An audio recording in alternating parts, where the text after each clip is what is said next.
Victoria Wood, the beloved English comedian, actress, writer and musician whose sharp wit and observational humor endeared her to millions, spent much of her life quietly battling deep-seated insecurities that traced back to a difficult childhood.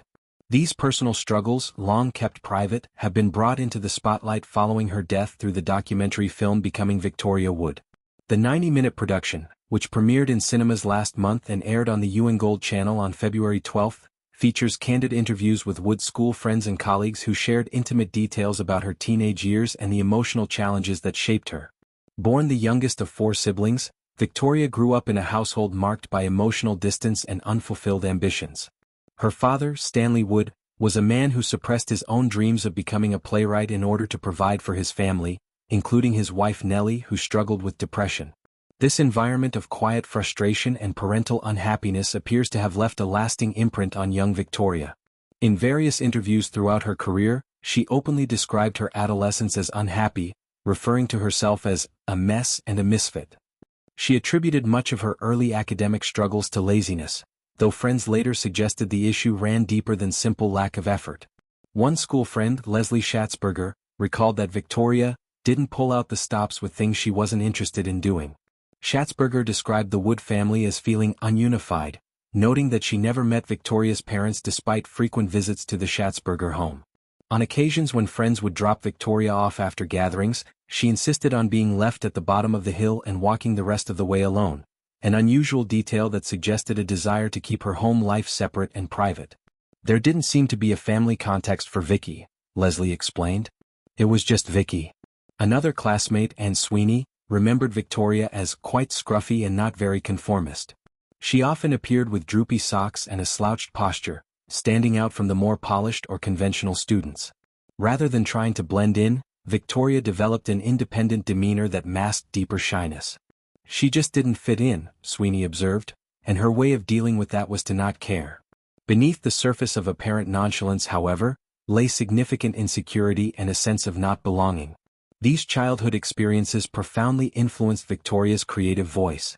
Her comedy and writing frequently explored themes of ordinary life, social awkwardness, social class, and the quiet disappointments of everyday existence. Works such as the television series As Seen on TV, the sitcom Dinner Ladies, and her acclaimed stage musicals drew directly from her observations of British working and middle-class culture. Wood's ability to find humor in the mundane, the embarrassing, and the bittersweet resonated with audiences because it felt authentic, rooted in the same insecurities and outsider perspective she had known since childhood. Despite her enormous success, Victoria Wood remained remarkably private about her personal battles. She rarely discussed her family dynamics in detail during her lifetime, choosing instead to channel her emotions into her art.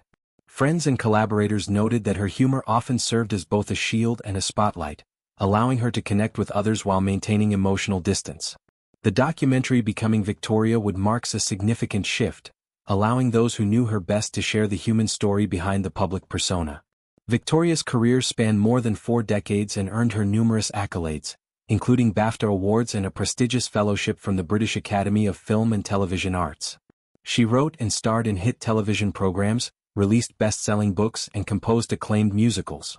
Her live stand-up tours sold out arenas and her songs, particularly the poignant The Ballad of Barry and Frida, became cultural touchstones.